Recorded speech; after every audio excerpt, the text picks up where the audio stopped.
দর্শক, আমন্ত্রণ জানাচ্ছি আমাদের নতুন আয়োজন কেমন আছে অর্থনীতি। এই অনুষ্ঠানে আমরা কথা বলি বাংলাদেশের অর্থনীতি নিয়ে নানা সূচকের পাশাপাশি এই অর্থনীতির ভেতরে বিভিন্ন উত্থান পতন, দুর্নীতি, সুশাসন বিভিন্ন বিষয় এখানে উঠে আসে। আমাদের আজকের অনুষ্ঠানের বিষয় হলো বাংলাদেশের তৈরি পোশাক শিল্পের শ্রমিকদের দাবি পূরণ কবে হবে। আজকে আমাদের এই আলোচনা করবার জন্য আমাদের সাথে আছেন তাসলিমা আক্তার, তিনি সভাপ্রধান বাংলাদেশ গার্মেন্ট শ্রমিক সংহতি, এবং আছেন শামস মাহমুদ, তিনি ম্যানেজিং ডিরেক্টর শাসা ডেনিমস লিমিটেড। আলোচনা শুরু করবার আগে আমরা একটি রিপোর্ট দেখে নিব এই খাতের, সেই রিপোর্টটা আমরা দেখে তারপর আলোচনা শুরু করব। ছাত্র জনতার গণ অভ্যুত্থানে রাজনীতির পট পরিবর্তন ও ভয়াবহ বন্যার পরও 2024-25 অর্থ বছরের প্রথম 2 মাসে রপ্তানি হয়েছে 789 কোটি মার্কিন ডলার। পণ্য রপ্তানি গত বছরে একই সময়ের চেয়ে 32 কোটি ডলার বেশি হয়েছে। রপ্তানিকারকরা বলছেন, গত কয়েক মাস ধরে রপ্তানি কিছুটা কম হলেও বর্তমানে যেহেতু এর আকার বাড়ছে, তাই আগামীতে যেন এর ধারাবাহিকতা বজায় থাকে। আমেরিকার নামকরা ব্র্যান্ড লাগে পলো, অনেক ব্র্যান্ড আবারও বাংলাদেশে আসতে শুরু করেছে এবং অন্য অন্য কোম্পানিগুলো আমাদের দেশে অর্ডারের পরিধি বাড়াইতে যাচ্ছে, প্ল্যান হচ্ছে। এটা একটা ভালো দিক আমাদের দেশের গার্মেন্টস সেক্টরের জন্য। যেমন কোরিয়ার মতন দেশে টোটালি বন্ধই করে দিয়েছিল, আবার কোরিয়াও বাংলাদেশ নতুন করে আবারও তারা আসতে শুরু করেছে। তারা এই দেশে ইন্টারেস্ট গ্রো করেছে, এই দেশের গার্মেন্টস দেশে তারা অর্ডার দেওয়ার প্ল্যান করতেছে। এটা আমি মনে একটা ভালো সূচনা আমাদের দেশের জন্য। সেখানে একটা অস্থিরতা বিরাজ করছে। অস্থিরতাটা হলো কেউ কেউ এসে এগুলোকে দখলদারিত্ব, এবং বিশেষ করে কিছু ওয়ার্কার তারাও এসে এগুলোকে একটু অস্থির করতেছে। তো সরকারের উচিত ইমিডিয়েটলি এটাকে কমবাট করা এবং মালিক পক্ষের সাথে বসে তাদের সাথে যদি কোনো দেন দরবার করা দরকার হয়, তাদের কোনো যদি চাওয়া পাওয়া থাকে, এটা একপক্ষীয় না। কারণ ইন্ডাস্ট্রি চালাইতে হলে শ্রমিকেরও লাগবে, অফিসারদেরকেও লাগবে, মালিকদেরকেও লাগবে। চলতি বছরের প্রথম মাস জুলাইয়ে 382 কোটি মার্কিন ডলারের পণ্য রপ্তানি হয়েছে, যা গত অর্থ বছরের একই মাসে ছিল 371 কোটি ডলার। বিশ্লেষকরা বলছেন, রাজনৈতিক পট পরিবর্তনের মধ্যেও রপ্তানি বাড়ছে, যা স্থিতিশীলতার ফল। তাই সরকারকে এর ধারাবাহিকতা ধরে রাখতে হবে। পাশাপাশি রপ্তানি আয়ের পুরো অর্থ যেন দেশে আসে সেদিকে নজর দিতে হবে। কমতে ছিল সেটা আগের স্বৈর শাসনের কারণে, কারণ আমাদের বাজারগুলো আমরা হারাচ্ছিলাম। আর আমাদের এখানে হিউম্যান রাইটস, লেবার স্ট্যান্ডার্ড এগুলো পুরান ইস্যু, এগুলোর কারণে ইউরোপিয়ানরা এবং অন্যান্য যারা ইম্পোর্ট করে তারা আমাদের উপর খ্যাপা ছিল, আমাদের উপর অসন্তুষ্ট ছিল। তো এই যে আমাদের জুন জুলাই অগাস্টের প্রথম যে আমাদের যে আমরা মুক্ত হওয়ার জন্য যে সংগ্রাম করেছি, এর মধ্যে ওই যে কিছু অর্ডারস অন্যত্র চলে গেছে। তো ওটা ইনশাল্লাহ রেস্টোর হবে। এখন আবার কনফিডেন্স ফেরত আসতেছে। হ্যাঁ, কনফিডেন্স ফেরত আসলে এটা কোনো ব্যাপার না, এটা 2 মাসে 3 মাসের মধ্যে আমরা রিগেন করব। আসল ব্যাপার হচ্ছে আমাদের ফ্যাক্টরিগুলো ঠিকমতো চলে কিনা, ওইখানে না কোনো দুষ্কৃতিকারীরা আবার উচকাইতেছে, আবার তারা আনডিউ কিছু ইনফ্লুয়েন্স করতেছে এবং ওই যে শ্রমিকদেরকে উস্কাইয়া মানে কারখানার বাইরে নিয়ে যাচ্ছে। ওটা ইম্পর্টেন্ট, ওটা দেখা উচিত সরকারের। 5 আগস্ট ফ্যাসিস্ট সরকারের পতনের পর নানা ষড়যন্ত্র আর অরাজকতার চেষ্টা চলায় কারখানায় উৎপাদন ব্যাহত হয়। পরবর্তীতে দেশের পূর্বাঞ্চলে বন্যার কারণে ঢাকা চট্টগ্রাম মহাসড়ক কয়েকদিন বন্ধ থাকায় পণ্য পরিবহন বাধাগ্রস্ত হয়। তবে আগামী দিনগুলোতে সব ধরনের উৎপাদনকারী প্রতিষ্ঠান নিরবচ্ছিন্নভাবে যেন উৎপাদন চালিয়ে যেতে পারে সেদিকে অন্তর্বর্তীকালীন সরকারকে নজরদারি বাড়াতে বলছেন বিশ্লেষকরা।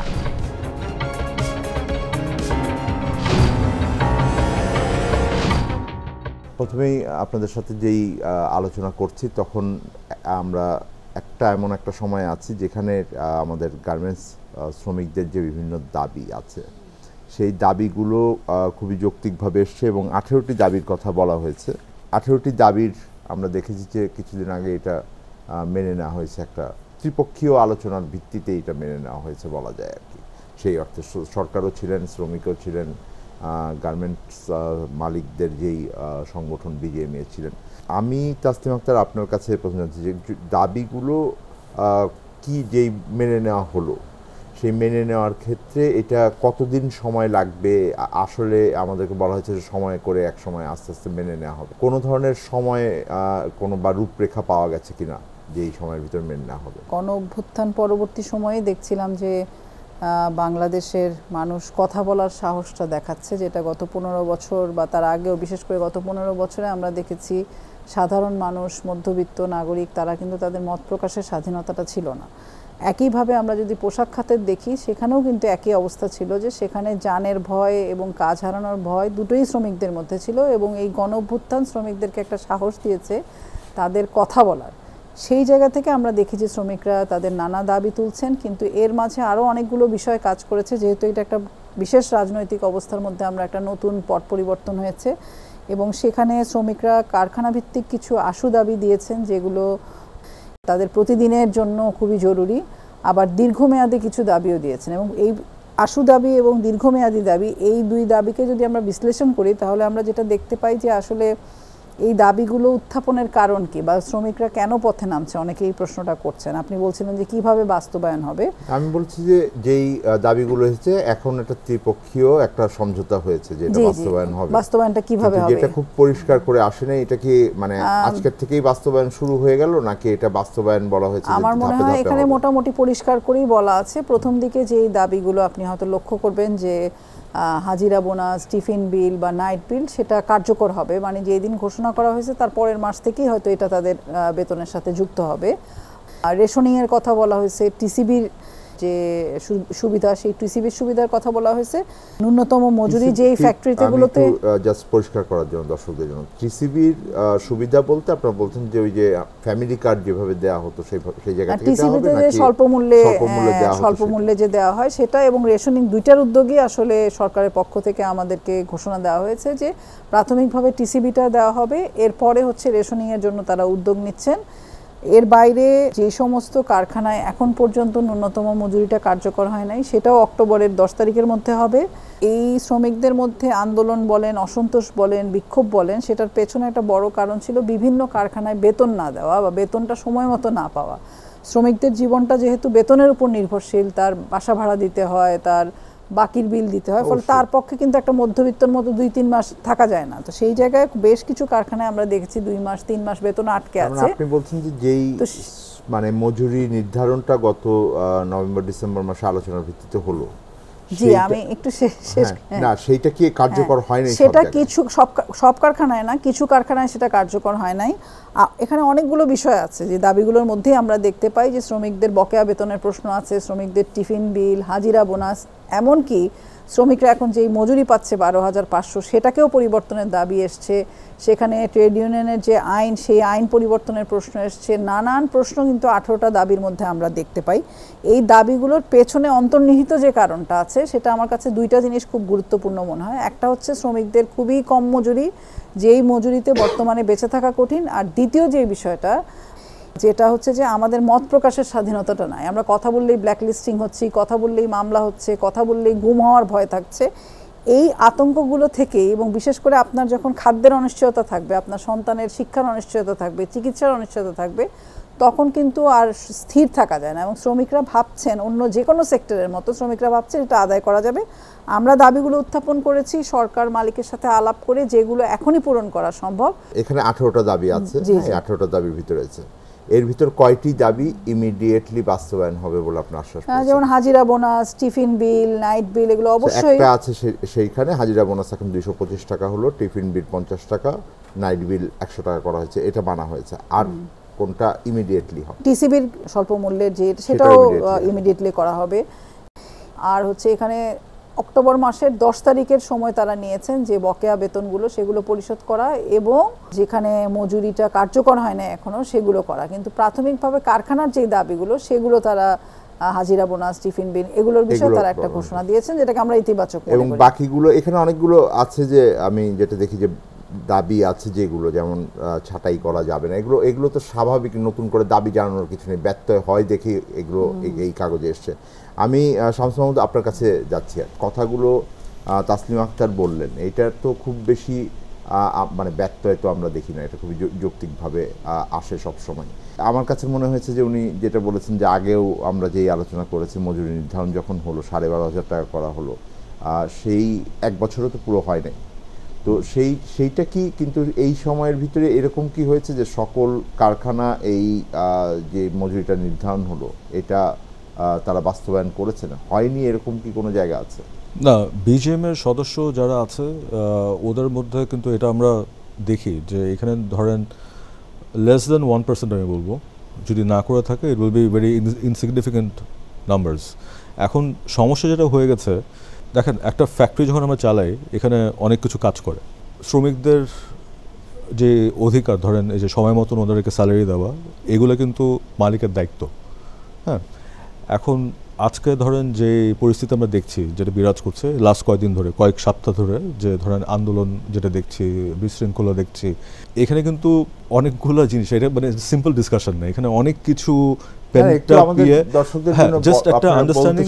হ্যাঁ, এই সিচুয়েশন যে হবে পক্ষ কিন্তু এই সিচুয়েশন যে অ্যারাইজ করবে, আমরা কিন্তু 6 মাস আগে থেকে সরকারকে বলছিলাম, আগে যে সরকার ছিল তখন থেকে, যখন লাস্ট ইয়ার যখন এনার্জি প্রাইসটা বাড়ানো হলো তখন থেকে কিন্তু আমরা এই অ্যালার্ম সিগন্যালটা দেওয়া শুরু করেছিলাম যে আনরিয়ালিস্টিকভাবে যেভাবে প্রাইসটা বাড়ানো করা হয়েছে, এটা কিন্তু অনেকগুলো ফ্যাক্টরিকে, যারা সচল ফ্যাক্টরি, এদেরকে সিক ফ্যাক্টরির দিকে ঠেলে দিবে। হ্যাঁ, তারপর যেটা হলো যে ধরেন আমাদের নতুন যে ওয়েজ বোর্ড যেটা 12,500 টাকা যেটা নির্ধারণ করা হলো, ওটা আসলো, এটা মেজরিটি অফ দ্য ফ্যাক্টরিজ এটা অ্যাডপ্ট করলো, জানুয়ারি থেকে কিন্তু আমরা বাস্তবায়ন শুরু করে দিয়েছি। তারপর যেটা হলো এই বছরে, আপনি যখন এই জায়গাটাতে যখন আপনি মেজরিটি বলেন, জি, তখন আপনি বলছেন যে কত পার্সেন্ট হবে? গার্মেন্টসে যেমন বিকেএম এর সদস্য, বিজিএম এর সদস্য সবাই কিন্তু না, এক্সপোর্ট ওরিয়েন্টেড যারা। হ্যাঁ, আর এখানে এক্সপোর্ট ওরিয়েন্টেড থাকলে কিন্তু আপনার ওয়েজ মানে মিনিমাম যে ওয়েজ স্ট্রাকচার যেটা, এটা ইমপ্লিমেন্ট করতেই লাগবে, কারণ বায়ারদের যে মানে রিকোয়ারমেন্ট, কমপ্লায়েন্স আমাদের প্রত্যেক দিনই বলতে গেলে অডিট হয় ফ্যাক্টরি। হ্যাঁ, তো ওখানে এটা যদি একবার আসে, স্পেশালি ইউরোপিয়ান ইউনিয়নে এখন এক্সপোর্ট করতে গেলে যে ডিউ ডিলিজেন্স যে লগুলো আছে, ওটার সাথে আমার থেকে কিন্তু কেউ সোর্সিং করবে না। তাহলে নতুন করে এই যে রেটগুলো বাড়ানোর আলোচনা আসলো এবং আপনারা এখন মেনে নেবেন, এইটা আসার প্রয়োজন হলো কেন? যদি আমি যতই মানে আমি কোন ধরনের ঘাটতি কি ছিল আমি আপনাকে একটা জিনিস বলি, আগের নেগোসিয়েশনে না, আমি একটা মালিক হিসেবে ফিল করি, আমি নিজে যখন বাজারে যাই আমি নিজে দাম দেখে নিজে আশ্চর্য হয়ে যাই। হ্যাঁ, তো একজন শ্রমিক, ওনারও তো ফ্যামিলি আছে, তো ওনারও তো আর একটা জিনিস কি আশুলিয়ান সাভার, মানে যেখানে কনসেন্ট্রেশন বেশি, জাস্ট আমি আপনাকে জিজ্ঞেস করতে পারেন, আশুলিয়া সাভারে যেখানে main concentration of the workers, ওখানে কিন্তু ঢাকা শহরের থেকে বেশি জিনিসপাতির দাম, দৈনন্দিন দ্রব্যমূল্য বলেন, তারপর ইভেন ওরা যে বাসায় থাকে, যেটা ভাড়া করে, একটা রুম ভাড়া করলো, ওইটার পার স্কোয়ার ফিট যদি হিসাব করেন, it is more expensive than Dhaka. So এখন যেটা হলো যে স্যালারি যে ইস্যুটা, মানে এখন কিন্তু জিনিসপাতি আপনি, মানে আমি ধারাভাবে অনেক কিছু বলতে পারি, জিনিসপাতির দাম কমে গেছে কিন্তু যেভাবে বাড়ছে এটা কিন্তু সবাইকে এফেক্ট করছে। একটা ফ্যামিলি চলার জন্য যা টাকা লাগে, মানে এটা কিন্তু সবাই কিন্তু টাই করে ইয়েটা হচ্ছে। তো এই জিনিসগুলো কিন্তু উই হ্যাভ টু বি মানে প্র্যাকটিক্যাল অ্যাবাউট দিস।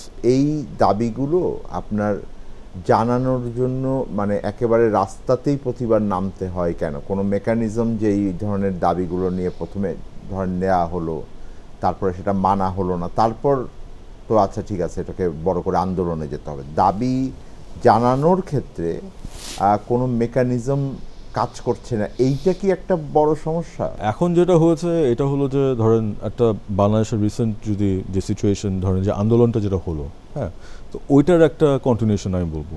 কিন্তু কারণ প্রথমে যেটা হয়েছে, দেখেন আমাদের কিন্তু যারা শ্রমিক আছে, বাংলাদেশের মেইন মানে অ্যাডভান্টেজ যেটা ছিল, পজিটিভ যে সাইড আমরা যে ভালো করেছি আরএমজি সেক্টরে, এটা কিন্তু শ্রমিকদের জন্য। মানে অনেক দেশ রেপ্লিকেশন করতে চেয়েছে, পারেনি। কী জন্য? আমাদের এফিসিয়েন্সি অন্য দেশ থেকে কিছুটা হলেও কম, বাট ওনাদের যে ডিসিপ্লিন, এটা কিন্তু অন্য কোনো দেশে অনেক ট্রাই করা হয়েছে রেপ্লিকেট করতে, বাংলাদেশকে করতে পারেনি কেউ। কিন্তু আমাদের আনফর্চুনেটলি ওই সিস্টেমটা ইজ নট ইন প্লেস। যে ধরেন ট্রেড ইউনিয়নরা কিন্তু যারা লিডার আছে ওনারা কিন্তু বড়টা ভূমিকা পালন করে। এই 18টা দাবি যেদিন প্রথম গার্মেন্টস কারখানা বন্ধ করে দেওয়ার ঘোষণা হলো, কারণ কোনো কিছু সেই অর্থে মানে সংঘর্ষ চলছিল বা কোনো একটা আশঙ্কা করে করা হয়েছিল, তার আগে 18টি দাবি, এটা কি আপনাদের মালিক পক্ষের কাছে কি কোনোভাবে এটা এসছে? এইভাবে আসেনি। এখানে যেমন অনেক কিছু ছিল যেটা অবাস্তব জিনিস ছিল, যেমন মেয়েদেরকে আমি নিতে পারবো না, মানে আমি যখন হায়ার করব মহিলাদেরকে নিতে পারবো না, ছেলেদেরকে নিতে লাগবে, ছেলেদের number has to be more. তো এই জিনিসগুলো ছিল, এগুলো যেমন আমরা শুরুতে বলেছিলাম এগুলো আমরা মানবই না। তাসলিমা আপা, একই প্রশ্ন আপনার কাছে। গার্মেন্টস বন্ধ করে দিতে হলো সাভার এলাকায়, তারপর গাজীপুরে গেল, তারপর ছড়িয়ে গেল আস্তে আস্তে। এই দাবিগুলো তার আগে কি মানে দেওয়ার মতো কোনো প্ল্যাটফর্ম ছিল না, নাকি মানে নাকি দেওয়া হয়েছিল এটা মানা হয়নি যে কারণে শ্রমিকরা বাধ্য হয়ে রাস্তায় আসলেন বা এই জায়গায়? প্রথমে যেটা দেখলাম যে বিশেষ করে অগাস্ট মাসের গণঅভ্যুত্থান পরবর্তী সময়ে এটা কয়েকটা পর্বে হয়েছে ঘটনাটা। প্রথমে আমরা দেখলাম যে ঝুট ব্যবসাকে কেন্দ্র করে যারা আগে ক্ষমতায় ছিল তারা এবং পরবর্তীতে অন্যরা এই ক্ষমতাটা নেওয়ার জন্য দেখা গেছে রামদা অস্ত্রশস্ত্র নিয়ে ইপিজেডের সামনে বা শ্রমিক এলাকায় আমরা তাদেরকে দেখেছি। পরবর্তী সময়ে কারখানা ভিত্তিকভাবে দাবিগুলো কারখানার ভেতরেই শ্রমিকরা তাদের মতো করে হাতে লিখে কোথাও দিচ্ছে, যেখানে ট্রেড ইউনিয়ন আছে ট্রেড ইউনিয়ন বলার চেষ্টা করছে। বেশিরভাগ ট্রেড ইউনিয়নগুলো কাগজে কলমে থাকার কারণে ট্রেড ইউনিয়নের মাধ্যমে যে যাওয়া সেগুলো যেতে পারে না, বেশিরভাগ কারখানায় ট্রেড ইউনিয়ন নাই। ফলে শ্রমিকরা নিজেরা সংগঠিত হয়ে যতটুকু সম্ভব তাদের জায়গা থেকে সেই দাবিগুলো কারখানায় দিয়েছে এবং সেগুলোকে অগ্রাহ্য করার কারণেই কিন্তু শ্রমিকদেরকে মাঠে নামতে হয়েছে। আর একটা বড় যেটা বিষয়, আমরা কিন্তু বারবার মন্ত্রণালয়কে বলেছি এবং মালিক পক্ষকেও বলেছি যে আমরা তথ্য জানতে চাই। যেমন উনি বললেন যে হয়তো 1%-এরও কম মজুরি বাস্তবায়ন হয় নাই, সেটা 1%-এর কম হলেও সেই সংখ্যাটা হয়তো শ্রমিক হিসাবে কম না। তো সেইটা একটা ব্যাপার। আবার অনেক জায়গায় আমরা শুনতে পাচ্ছি 26% বেতন এখনো পায় নাই। সেটা এখন কি অবস্থা আমরা জানি না, কিন্তু আমরা জানতে যখন চাচ্ছি যে আসলে কি, সেই তথ্যটাও আমরা পাচ্ছি না। এবং আমরা দেখছি যে বিভিন্ন কারখানায় শ্রমিকরা বেতন পাচ্ছে না। এই সময় শ্রমিকরা যখন তারা হাতে লিখে বা মুখে বা অ্যাডমিনকে জানাচ্ছে সেই কাজ হচ্ছে না, এবং যখনই বেতন পাচ্ছে না তখন কিন্তু তাদের মধ্যে ক্ষোভটা আরও বাড়ছে। এবং কোনো কোনো জায়গায় দেখা যাচ্ছে কারখানার পক্ষ থেকেই 13-র এক ধারায় কারখানা বন্ধ করে দিচ্ছে, তখন শ্রমিকরা বাইরে আন্দোলন করছে। আবার ভেতরে আন্দোলন করতে গেলেও দেখা যাচ্ছে যে সেইটা আসলে সেই রকম ভাবে দাবিটাকে গ্রহণ করা হচ্ছে না। সেই জায়গায় কিন্তু আন্দোলনটা নানাভাবে হয়েছে। অনেক সময় দেখা গেছে যে শ্রমিকরা কাজ করছে বাইরে থেকে, অন্য কারখানায় যেই কারখানাটা বন্ধ সেই কারখানার শ্রমিকরা এসে তাদেরকে তাদের আন্দোলনে যুক্ত হতে বলছে। এইভাবেই কিন্তু আন্দোলনটা ঘরের কারখানার ভেতর এবং বাইরে দুইভাবে হয়েছে। এবং আমাদের দেশের ইতিহাসে কোনো আন্দোলন আসলে বা কোনো দাবি কখনোই আদায় হয় নাই যদি না সেটা এক ধরনের বহিঃপ্রকাশ না ঘটে। ফলে শ্রমিকরা যদি কারখানার ভেতরেই তাদের দাবিগুলো বাস্তবায়ন করতে পারতো, তাদের তো দরকার নাই বাইরে আসার, কারণ তাদের রুটি রুজির সম্পর্ক হচ্ছে কারখানার সাথে। ফলে কারখানা বন্ধ থাকলে কোনো শ্রমিকের আরাম আনন্দ হওয়ার কোনো কারণ নাই। জিনিসপত্রের দাম এত বেশি, ফলে আমাদের কারণ খোঁজার জন্য কিন্তু ষড়যন্ত্রের মধ্যে শুধু সেই পুরনো গল্প, ষড়যন্ত্র, বহিরাগত, উচ্ছৃঙ্খল, এগুলো আমরা শ্রমিক হলে আমরা এই কথাগুলো বলি। আমরা কিন্তু কোনো মালিক যখন বেতন দিচ্ছে না, মালিককে কিন্তু আমরা বিশৃঙ্খল, উচ্ছৃঙ্খল, দুষ্টু এগুলো বলতেছি না। তো শ্রমিক হইলে আমরা এই লেভেলগুলো দিয়ে দিচ্ছি। কিন্তু বর্তমান সময়ে আমরা যেটা দেখছি যে এই বাস্তবতাটা আছে, যেখানে শ্রমিক আসলে তার পেটের দায়েই অনেকগুলো দাবি তুলছে। আর আরেকটা জিনিস, বর্তমান নতুন রাজনৈতিক অবস্থার কারণে আমরা দেখছি সালমান এফ রহমান, যিনি কিনা স্বৈরাচারী সরকারের শিল্প উপদেষ্টা ছিলেন, তার কারখানায় 80,000-এর বেশি শ্রমিক, সেই কারখানা বন্ধ ছিল এবং বেশ কিছু কারখানা বন্ধ হয়েছে। সেই জায়গাগুলোতেও কিন্তু আমরা দেখেছি এক ধরনের শ্রমিকরা চাকরি হারানোর অনিশ্চয়তার মধ্যে আছে, এবং সেখানেও বেতন শ্রমিকদের যেই সময় দেওয়ার কথা সেটা না দিয়ে শ্রমিকদের বারবার ঝুলিয়ে রাখা হয়েছে। এই রকম পরিস্থিতিগত কারণেও কিন্তু আন্দোলনগুলো বাইরে এসছে। আর আন্দোলন যখন বাইরে আসে, শ্রমিকরা বেশিরভাগই স্বতঃস্ফূর্ততার ভিত্তিতে তাদের দাবিগুলো প্রকাশ করে, এবং যখন শ্রমিকরা দীর্ঘদিন ধরে তো তাদের দাবি দেওয়া পূরণ হয় না, সেটা কিন্তু স্বাভাবিকভাবেই আরেকটা জায়গায় আরেকটা কারখানায় স্প্রেড করে। আমরা একটা বিরতিতে যাচ্ছি, বিরতির পর ফেরত আসছি কেমন আছেন অর্থনীতি এই প্রসঙ্গে।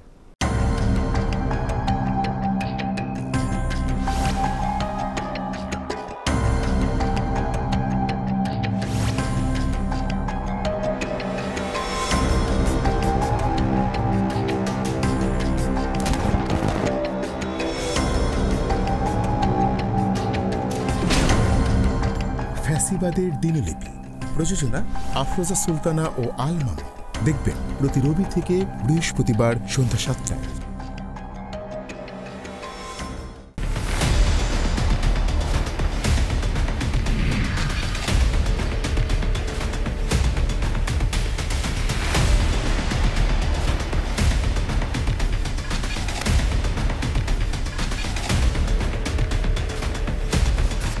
নিপীড়নের গল্প। প্রযোজনা মোহাম্মদ হাসান রিয়াদ ও গোলাম মোর্শেদ। দেখবেন প্রতি শুক্র ও শনিবার সন্ধ্যা 7টায়। দর্শক, আমরা আবার ফেরত আসলাম। আমরা আলোচনা করছিলাম কেমন আছে অর্থনীতি। আমাদের আজকের আলোচনার বিষয় গার্মেন্টস শিল্পে শ্রমিকদের যে দাবি, সেই দাবি পূরণ হবে কিনা। তাসলিমা আক্তার, আপনি বলছিলেন যে এটা আমরা এখন যেই বিষয়গুলো দেখছি এবং বিভিন্ন জায়গায় শ্রমিক অসন্তোষের কারণে কারখানা বন্ধ জায়গায় দেখছি, এটা একদিনে ঘটেনি, এটা ধারাবাহিকভাবে এটা হয়েছে এবং কারখানার ভিতরে দাবিগুলো ছিল, কিন্তু এটাকে বাস্তবায়ন না হওয়াটার কারণে বা এটাকে গুরুত্ব না দেওয়াটা হয়েছে। আমি সেই আলোচনার প্রেক্ষিতে আমি শামসুল আহমদ আপনাকে যদি জিজ্ঞেস করি, যেটা অন্য অনেক শিল্পের চাইতে আমাদের রপ্তানিমুখী গার্মেন্টস শিল্পের একটা বড় পার্থক্য হলো যে এখানে ঠিক আপনাদের একটা কারখানা দুটো কারখানায়ও যদি কোনো অসুবিধা থাকে, সেটা সার্বিকভাবে এই শিল্পের উপরে একটা ইম্প্যাক্ট আছে এবং সেটা বছরের পর বছর ধরেই বিজিএমইএ যে মালিকদের সংগঠন আছেন তারা একত্রিতভাবেই কাজ করেছেন। দায়বদ্ধতাটাও আপনারা একত্রিতভাবে নিয়েছেন। এটা সুবিধাও আছে, এবার এটার অসুবিধা হলো যে সবাই যদি একই রকম আর্থিক পরিস্থিতির ভিতরে হয়তো নাই, সুতরাং তারা এই অসুবিধায় পড়লে আপনাদেরকে এই দায়ভারটা নিতে হয়।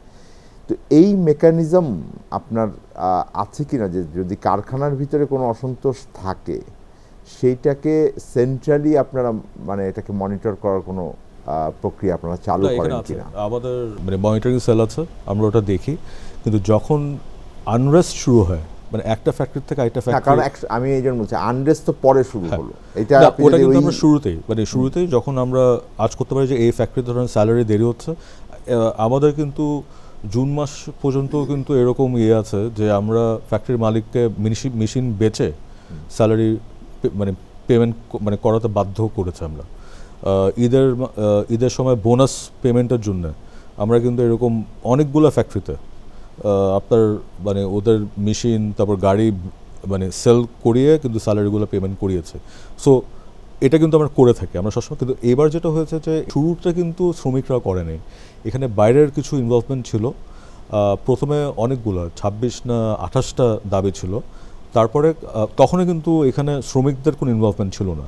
পরে আস্তে আস্তে যেমন ওনার একটা জিনিস দাঁড় করালো কিন্তু তখনও অনেক দাবি ছিল যেটা অবাস্তব, মানে এটা বাস্তবায়ন করা কিন্তু সম্ভব না আমাদের জন্য। তারপরে এটা আস্তে আস্তে একটা রূপ আকার নিতে ধরেন যে 18 যে দফা যেটা আসতো ওখানে এসেছে।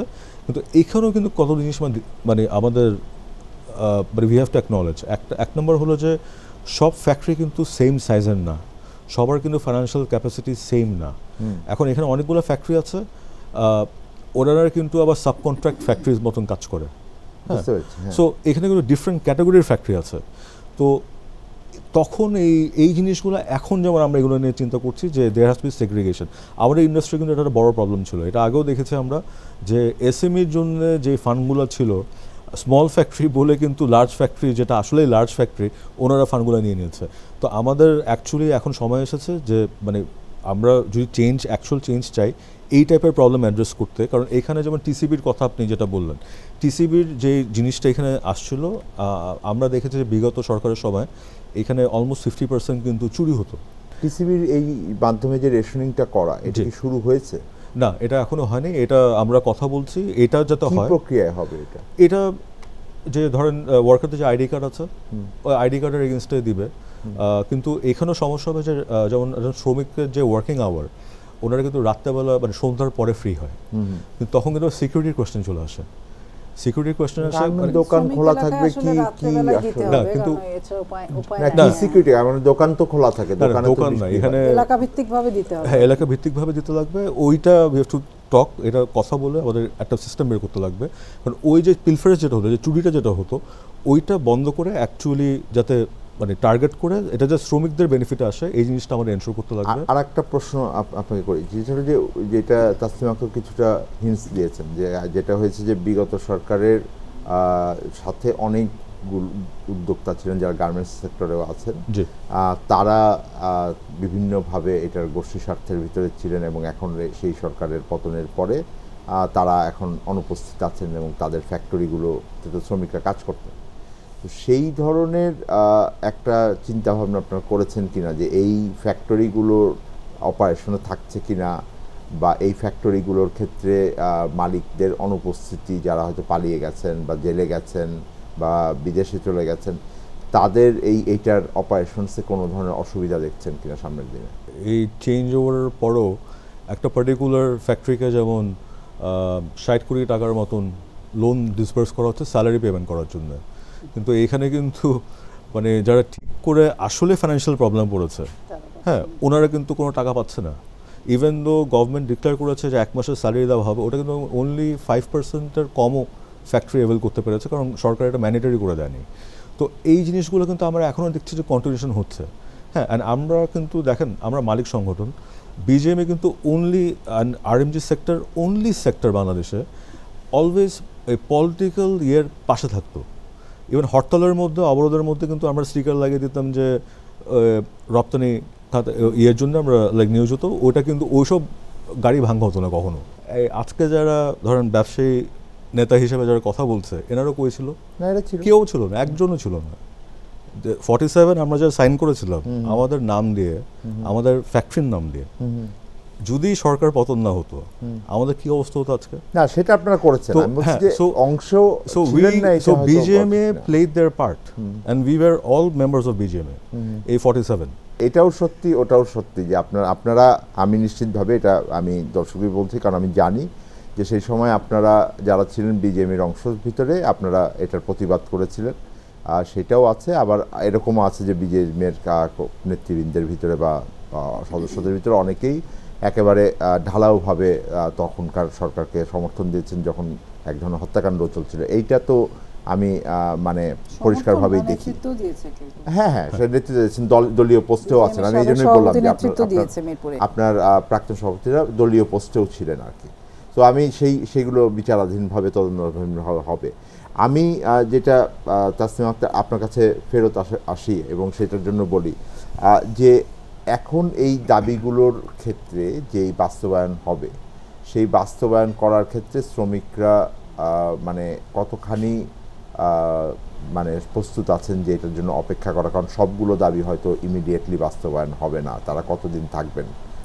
কারণ এই অস্থিরতাটা এই জন্য গুরুত্বপূর্ণ কারণ বাংলাদেশের বৈদেশিক মুদ্রার যে চাপ আছে এটা আরও মানে ঘনীভূত হওয়ার আশঙ্কা হবে যদি আমাদের রপ্তানি খাত পারফর্ম করতে না পারে। জি, এবার আমরা যে 18 দফা নিয়ে একটা মালিক, সরকার, শ্রমিক পক্ষ একমত হতে পেরেছি, এটা আমার কাছে একটা খুব ইতিবাচক দিক মনে হয়। কারণ আমরা আসলে দফায় দফায় বৈঠক করে, আমি নিজেও শ্রমিক এলাকাতে যে কয়দিন কারখানায় দেখা গেছে যে আমরা চাই যে আন্দোলন হোক, আবার চাই কারখানা খোলা থাকুক। এই দুটাই কিন্তু শ্রমিক এবং শিল্পের স্বার্থে জরুরি। সেই কারণে কিন্তু আমরা শ্রমিকদের সাথে এলাকায় এলাকায় গিয়ে বৈঠক করেছি, রাত 10টা, 11টা, 12টা পর্যন্ত বৈঠক করতে হয়েছে, যে আমাদের শ্রমিকরা যাতে কারো দ্বারা ব্যবহৃত না হয় এবং মানে 5ই আগস্টের অভ্যুত্থান পরবর্তী যে অর্জন সেটাকে যারা নস্যাৎ করতে চায় তাদের ফাঁদে যাতে আমাদের শ্রমিকরা পা না দেন এবং শিল্প স্বার্থ রক্ষা করেন এবং রুটি রুজির জায়গা রক্ষা করেন। তো সেই জায়গা থেকে এখানে একটা সংকট তো ছিলই যে 26%-এর মতো কারখানায় বেতন দেওয়া হচ্ছে না। যখন শ্রমিকের বেতন না দেওয়া হয় তখন কিন্তু এটা একটা খুব বড় সংকট। 26%? হ্যাঁ, এটা আমরা শুনেছিলাম। এখন পর্যন্ত সেটা কতটুকু কভার করেছে সেই তথ্য আমাদের কাছে নাই। উৎসটা একটু বলবেন? এটা আমরা মন্ত্রণালয়ে যখন মিটিং হয়েছে বা মালিক পক্ষের সাথে যখন মিটিং হয়েছে বিভিন্ন সূত্রে আমরা জানতে পেরেছি, কিন্তু পরবর্তী সময়ে যখন লাস্ট বৈঠকে আমরা জানতে চেয়েছি তখন আমরা সেই তথ্যটা পাইনি। মজুরি বকেয়া থাকে, সেটা কিন্তু শ্রমিকদের জন্য একটা বড় চাপ। এবং সরকার যারা এসছেন, আমাদের কাছে মনে হয় যে অভ্যুত্থানের মধ্য দিয়ে সরকার এসছেন এবং মালিক পক্ষ সরকারের আহ্বানে সাড়া দিয়ে আমাদের সাথে বৈঠক করেছে দফায় দফায়, যেটাকে আমি ইতিবাচক মনে করি। এবং এই সময় সরকারও কিন্তু খুব বেশি সময়ে হয় নাই আসছে, এটা কোনো দলীয় সরকার না, ফলে তারও একটা সময়ের প্রয়োজন আছে। আবার শ্রমিককে বোঝানোর দায়িত্ব তো, যেমন আমরা যারা শ্রমিক সংগঠন করি তাদেরও দায়িত্ব যে শ্রমিকদের কাছে বার্তাটা দেওয়া যে এই সময়ের মধ্যে দিয়ে যেই চুক্তি আমরা মানে সমঝোতা হয়েছে সেটার মধ্যে দিয়ে এই সময়ের মধ্যে দিয়ে পাবে। সেই জায়গাগুলো যেমন আমাদের দিক থেকে আমাদেরকে করতে হবে, তেমনি যেই যে ধরেন রেশনিংয়ের কথাটা এসছে বা টিসিবির কথাটা এসছে, কারণ টিসিবিটা যদি দ্রুত শ্রমিক এলাকাগুলোতে না যায় তাহলে কিন্তু শ্রমিকরা কোনো কিছু দেখতে পাবে না। আবার কিছু কিছু জিনিস আমি মনে করি ইতিবাচক, যেমন এই 18টা দাবির মধ্যে আপনি হয়তো জানেন যে গণ অভ্যুত্থানে আমরা গার্মেন্টস শ্রমিক সংহতি থেকে একটা অনুসন্ধান করে দেখেছিলাম 26 জনের বেশি শ্রমিক গুলিবিদ্ধ হয়েছে। আমরা তো ছাত্রদের নাম শুনি, শ্রমিকদের নাম শুনি না। তো এই 26 জন শ্রমিক সহ সেই সংখ্যাটা আরও বাড়ছে।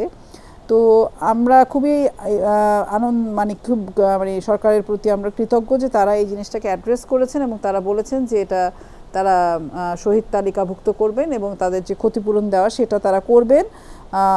এবং এখানে যে 2023 সালে যে 3 জন গুলিবিদ্ধ হয়েছেন, একজন আগুনে পুড়ে মারা গেছেন, এদের হত্যার জন্য ক্ষতিপূরণ এবং বিচার প্রক্রিয়া, সোহেল রানা তাজরিনের বিচার প্রক্রিয়া, এবং এইটা অলরেডি শুরু হয়ে গেছে। আমাদের কাছে ইতিমধ্যে মিটিংয়ের পরপরই গতকালই আমাদের কাছে চিঠি এসেছে যাতে আমরা দ্রুত সমস্ত মামলা, যেই মামলাগুলো প্রত্যাহারের প্রসঙ্গ আমরা আছি সেগুলোর বিষয়ে যাতে তাদের কাছে আমরা তথ্যপাত্র দেই এবং যারা জুলাই আন্দোলনে যে শ্রমিকরা শহীদ হয়েছেন তাদের তথ্য তালিকা দিই এবং অন্যান্য যে দাবিগুলো যেগুলো বাস্তবায়ন হবে পর্যায়ক্রমে সেগুলোর বিষয়ে যাতে আমরা মতামত দিই, সেই বিষয়ে আমাদের কাছে একটা প্রস্তাবনা চেয়েছে, যেটা আমার কাছে মনে হয় এরকম আগে আমি এভাবে দেখি নাই যে ওই মিটিংয়ের পরে বা আমাদের একটা পাবলিক ঘোষণা যে হলো সেটার পরে কিন্তু আমরা দেখেছি অনেক কারখানায় পরের দিন থেকে শ্রমিকরা ফিরছে, কিন্তু কিছু কিছু কারখানা এখনও ফিরছে না। কোনগুলোতে? যেগুলোতে 13 ধারায় বন্ধ করে রাখা হয়েছে, আর যেই কারখানাগুলোতে বেতনটা এখনও হয় নাই, বেতনটা অক্টোবরের 10 তারিখ, কিন্তু আমরা আশা করি যে মালিকদের নিজেদের শ্রমিকদেরকে এই বিষয়ে আরও বোঝানো দরকার এবং মালিকদেরও বোঝা উচিত যে অক্টোবরের 10 তারিখ বললাম বলে আমরা 10 তারিখেই দেবো, ওই দিন পর্যন্তই এই জিনিসটাকে ঝুলায় রাখবো। সরকার লোন দিচ্ছে, বিভিন্ন জন লোন পাচ্ছে, কিন্তু এই অবস্থা তো চলতে পারে না। ফলে যত দ্রুত সম্ভব দেওয়া এবং যেই কারখানাগুলোতে অনিশ্চয়তা আছে, সালমান এফ রহমানের মতো কারখানা দরকার হলে সরকারের দায়িত্ব নিয়ে সেটা আমার মনে হয় সেটা একটা নিশ্চিত কারখানা হিসেবে চালু রাখা উচিত। তাসনিম আপা, আপনার কাছে ফেরত আসবো, আমাকে একটা বিরতিতে যেতে হবে, কিন্তু আমরা আলোচনা করবো যে এই দাবিগুলোর বাস্তবায়নের ক্ষেত্রে মনিটরিং করা হচ্ছে কিনা এবং সেই প্রক্রিয়া কিভাবে আমরা নিশ্চিত করতে পারি যেন এগুলো বাস্তবায়ন হয়। দর্শক, আমরা একটা বিরতিতে যাচ্ছি, আমরা আবার ফেরত আসবো কেমন আছে অর্থনীতি এই পর্বে। ডেঙ্গু থেকে সাবধান।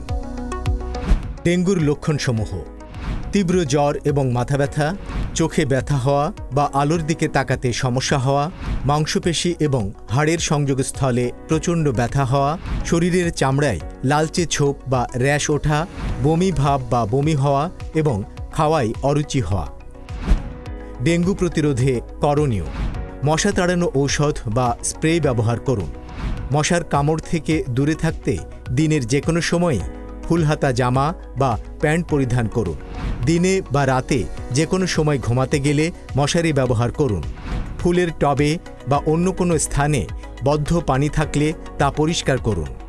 ঘরের আনাচে কানাচে অন্ধকারাচ্ছন্ন জায়গায় মশার ঔষধ বা স্প্রে ব্যবহার করুন। ডেঙ্গু প্রতিকারে করণীয়: ডেঙ্গু আক্রান্ত ব্যক্তিকে অবশ্যই মশারির ভেতরে রাখুন। অতি দ্রুত আক্রান্ত ব্যক্তিকে নিকটস্থ হাসপাতালে নিয়ে যান বা ডাক্তারের পরামর্শ নিন। জ্বরে প্যারাসিটামল ব্যতীত অন্য ব্যথানাশক ঔষধ খাওয়া থেকে বিরত থাকুন। রোগীকে বেশি তরল খাবার খাওয়ান। বিশ্রাম নিন এবং রক্তচাপ কমে যাচ্ছে কিনা তা নিয়মিত পরীক্ষা করুন। আপনার বাসা এবং আশেপাশে জমে থাকা পরিষ্কার পানিতে বংশবিস্তার করে এডিস মশা, তাই বাসার ভেতর ও আশেপাশে পানি জমার স্থান চিহ্নিত করে 2-3 দিন পর পর পরিষ্কার করুন। সচেতন হন, সুস্থ থাকুন। দর্শক, আবার আপনাদেরকে আমন্ত্রণ আমাদের আজকের পর্ব কেমন আছে অর্থনীতি এই অনুষ্ঠানের। আমরা কথা বলছিলাম বাংলাদেশের যেই রপ্তানিমুখী তৈরি পোশাক শিল্প আছে সেখানকার শ্রমিকদের যে দাবিগুলো আছে সেই দাবিগুলো বাস্তবায়নের ক্ষেত্রে। আমরা বিরতিতে যাবার আগে তাসনিম আক্তার আমাদেরকে বলছিলেন যে তিনি একটি ইতিবাচক প্রবণতা দেখছেন, যে এইবারের যে আলোচনাগুলো হয়েছে সেখানে অনেকগুলো ভালো দিক আছে যেগুলো ওনারা আগে হয়তো দেখেননি। আমার 18টি দাবি শ্রমিকদের ছিল, সেই 18টি দাবি ক্ষেত্রে আমরা জানতে চাইবো তার কাছে যে সত্যিকার অর্থে এই 18টি দাবি যেন সময় মতো বাস্তবায়ন হয় এবং এটা যে বাস্তবায়ন করার ক্ষেত্রে যেই পদক্ষেপগুলো নিতে হবে সেইটা যেন থাকে, এবং এটার ভিতরে আমি মনে করি যে স্বচ্ছতা জবাবদিহিতা যদি না থাকে তাহলে এইটা সবসময় শ্রমিকদের ভিতরে একটা অবিশ্বাস তৈরি হচ্ছে এবং সিদ্ধান্ত গ্রহণের ক্ষেত্রে এই প্রবণতা আমরা দেখেছি। কোনো আলোচনার ভিতরে এই বিষয়টা বের হয়ে আসছে কিনা যে এটা বাস্তবায়নটা কেমন করে হবে? শ্রম মন্ত্রণালয় থেকে শ্রমিক অভিযোগ পর্যবেক্ষণ কমিটি বলে একটা কমিটি করা হয়েছে, যেখানে শ্রমিক প্রতিনিধি, শ্রম মন্ত্রণালয়ের প্রতিনিধি, আইনজীবী তারা আছেন এবং তারা নিয়মিত আমাদের সাথে বসছেন। এটা একটা আমি মনে করি ইতিবাচক দিক। আর এই দাবিগুলো যেহেতু পর্যায়ক্রমে বাস্তবায়নের বিষয়, এটা হঠাৎ করে একদিনে সবগুলো বাস্তবায়ন করা সম্ভব না, ফলে এটার অনেকটা দায় সরকারের। কারণ আমাদের যে অতীত অভিজ্ঞতা, মালিকরা সবসময় চায় নানা কিছুতে এক ধরনের দীর্ঘসূত্রিতা করা বা ওনাদের সুবিধাটা নেওয়ার চেষ্টা করে, কিন্তু বর্তমানে শিল্প এবং শ্রমিক দুয়ের স্বার্থেই আমার মনে হয় মালিকদেরও অনেক ইতিবাচকভাবে জিনিসগুলোকে বিচার করা দরকার। কারণ দমন করে যে আসলে কিছু হয় না সেটা গণঅভ্যুত্থান আমাদেরকে দেখিয়ে দিয়েছে। যে কোনো আলোচনা তো এটা থাকবে, শ্রমিকরাও একটা যৌক্তিকভাবে চিন্তা করবেন যেটা সময় লাগবে কিছু কিছু কোনটা ক্ষেত্রে, আবার কিন্তু আমরা আগের সময়গুলোতে দেখেছিলাম দমনটাই ছিল একটা বড় অস্ত্র, সেটা থেকে আমাদেরকে বের হয়ে আসতে হবে আর সরকারকে তদারকি করতে হবে। কারণ সরকার যদি মালিক পক্ষের সরকার হয়, আগের সরকাররা তো ছিল সরকার মানে সরকার তো হবে জনগণের, কিন্তু আমরা দেখছি সরকার বারবার হয়েছে মানে পোশাক কারখানার মালিকদের সরকার। তো সেইটা যেন কোনোভাবেই না হয় এবং সরকার যাতে জবাবদিহিতা স্বচ্ছতার জায়গাগুলো নিশ্চিত করেন। এবং আমাদের তরফ থেকে আমি আপনাকে বলতে পারি আমরা সর্বোচ্চভাবে এই সময়টাকে যতটা সম্ভব আমাদের সরকারের উপর সেই দাবিটা রাখা এবং সেই নজরদারিতে রাখার। আমি দুটো জিনিস আপনাকে আরেকটু মানে গভীরভাবে মন্তব্য যে ধরেন আমার যে 18টা দাবি আছে, সেই 18টা দাবি সরকার বাস্তবায়নের ক্ষেত্রেও আপনারা কোনো এখনো পর্যন্ত কোনো পরিষ্কার রূপরেখা এসছে কিনা যে আমরা এই রকম সময়ে এটার ব্যাপার নিব বা এই সময়টা সিদ্ধান্ত নিব, এই ধরনের একটা ওয়ার্ক প্ল্যান আছে কিনা? এবং সেইটা আমি মনে করি যে খুব স্পষ্টভাবে জনসমক্ষে যদি আসে এবং শ্রমিকদের সাথে এটা জানানো হয় সরাসরি, তাহলে তাদের অপেক্ষা করাটা সহজ হবে। না হলে আবার হয়তো এক মাস পরে মনে হবে যে এটা হচ্ছে না। যেমন ন্যূনতম মজুরি পুনর্মূল্যায়নের জন্য শ্রমিকদের পক্ষ থেকে দাবি এসছে, আমরাও বলেছি যে এটা অবশ্যই মূল্যায়ন করা উচিত, যেহেতু মুদ্রাস্ফীতি একটা ভয়াবহ জায়গায় চলে গেছে। সেই জায়গায় 25,000 টাকা আমরা গত বছর দাবি করেছিলাম, সেটা 12,500 টাকা হচ্ছে। ফলে বেতন কম হওয়ার কারণেই শ্রমিকদের মধ্যে নানান রকম টানাপোড়েন তৈরি হয়েছে এবং সরকারের পক্ষ থেকে একটি কমিটি করে সেই কমিটি মজুরি মূল্যায়ন করে প্রস্তাবনা দেওয়ার জন্য 6 মাসের একটা সময় নির্ধারণ করেছে। ফলে আমরা প্রত্যেকটা জায়গায় দেখছি যে একটা নির্দিষ্ট ঘোষণা আছে, সেই ঘোষণাটা কতটুকু বাস্তবায়ন করে সেটা কিন্তু আমাদের সবার কাজের উপর নির্ভর করবে। আমরা মিটিং করার 2 দিনের মাথায় কিন্তু একটা চিঠি পেয়েছি যে জুলাই আন্দোলনে যারা শহীদ হয়েছেন, যে এই পোশাক শ্রমিকরা গুলিবিদ্ধ হয়ে প্রাণ হারিয়েছেন, তাদের তালিকা সরকারের পক্ষ থেকে আমাদের কাছ থেকে চেয়েছে যাতে আমরা সেটা যুক্ত করতে পারি। আমাদের দাবি ছিল 2023-এ মজুরি আন্দোলনে যেসব দমনমূলক মামলা করা হয়েছে, রাজনৈতিক মামলা, এবং পরবর্তীতেও সেগুলো প্রত্যাহার করা, এবং সেটা করার যে প্রক্রিয়া সেটা তারা শুরু করেছেন। তারা আমাদের কাছ থেকে চিঠি চেয়েছেন যে আমরা যাতে তথ্যগুলো দেই। ফলে এটা থেকে কিন্তু আমরা বুঝতে পারছি যে প্রক্রিয়াটা চলমান, একটা বৈঠক বা একটা ঘোষণার মধ্যেই সেটা শেষ না। আমি আসলে এখনো ওই উত্তরটা পাইনি। যেমন ধরেন এই মামলা প্রক্রিয়া কোনো সময় নির্ধারণ হয়েছে কিনা যে আপনারা এতদিনের ভিতরে তালিকা দিবেন? জি, সময় নির্ধারণ হয়েছে, সময় নির্ধারণ হয়েছে। শ্রমিক সরকার এই সময়ের ভিতরে, আমি আপনাকে একটা বললাম যেরকম মজুরি নির্ধারণের মূল্যায়নের বিষয়টা 6 মাস, আবার মামলার বিষয় এবং শহীদদের তালিকার বিষয়ে অক্টোবরের 31 তারিখ পর্যন্ত সময় নির্ধারণ করা হয়েছে। সেই সময়ের মধ্যে আমরা এই সমস্ত কিছু তালিকাগুলো তাদের কাছে দিব এবং আশা করি যে অবশ্যই মামলাগুলো বিচার প্রক্রিয়ার তথ্য উপাত্তর ভিত্তিতে এগুলো উইথড্র করা হবে। আচ্ছা, শামসুল আহমদ, আপনার কাছে একই রকম যে এটার বড় একটা বিষয় আপনাদের সব সময় থাকে, মানে আমি দেখি যে অনেকগুলো বিষয় আছে, যেমন মামলা করা, ছাঁটাই বন্ধ, এগুলো জাস্ট আইনকে মেনে চলবে, একটা আইনের শাসন থাকবে একটা দেশে, তাহলেই আসলে এটা অসুবিধা হবার কথা না। ফলে এটা আমি খুবই যৌক্তিকভাবেই দেখি যে এটা মানার ক্ষেত্রে কোনো অসুবিধা নেই। আর যেটা থাকে হলো যে বেতন ভাতা সংক্রান্ত যেই বিষয়গুলো আছে, এবং আপনি নিজেই বলেছেন যে মূল্যস্ফীতির কারণে এটা খুবই চাপের হয়, এবং শ্রমিকদের, যেটাও তাসনিম আপা বলছেন পুরোপুরি সত্যি কথা, শ্রমিকদের তো আর সেই সেভিংসটা থাকে না যে আপনি বেতন বেশি দিতে দেরি হচ্ছে ওনারা কোত্থেকে দেবেন। তো আমার যেটা আপনার কাছে জানা যে আসলে আর একবার যেই যদি বেতন এখন বাড়াতে হয় এবং অন্যান্য যে ভাতাগুলো বেড়েছে, তাতে আসলে আপনাদের সার্বিকভাবে এই খাতের যারা কারখানাগুলো আছেন তাদের এই সক্ষমতা কতখানি আছে বলে আপনারা মনে করেন? তা এখন যে পরিস্থিতি আপনি যদি দেখেন যে এটা মানে অলরেডি আমি বলবো যে almost 40% of the factories are sick হয়ে গেছে, কিন্তু মানে অন দ্য ওয়ে অফ 40% হবে। আমি বলবো যে এভরিওয়ান ইজ গোয়িং থ্রু, মানে আপনার ফোর্স লোন হয়ে যাচ্ছে সবার। কারণ আমার তো এটা একটা রোলিং ব্যবসা, আমি জুলাই মাস থেকে যদি 1 মাসের এক্সপোর্টই যদি আমি না করতে পারি, এখানে মাঝখানে ফ্লাড ছিল আবার, ফ্লাড ছিল, তারপর ধরেন এই যে আন্দোলনের জন্য একটা নকডাউন এফেক্ট হয় এখানে, হ্যাঁ, কারণ ওই একটা যে রাস্তার আশেপাশে যেখানে ফ্যাক্টরিগুলো অবস্থিত ওটা কিন্তু একটা বড় একটা কানেক্টিভিটিং একটা রোড, হ্যাঁ, তো সেফটি রিজনের জন্য অনেক ফ্যাক্টরি ধোয়া বন্ধ হয়ে গেছিলো।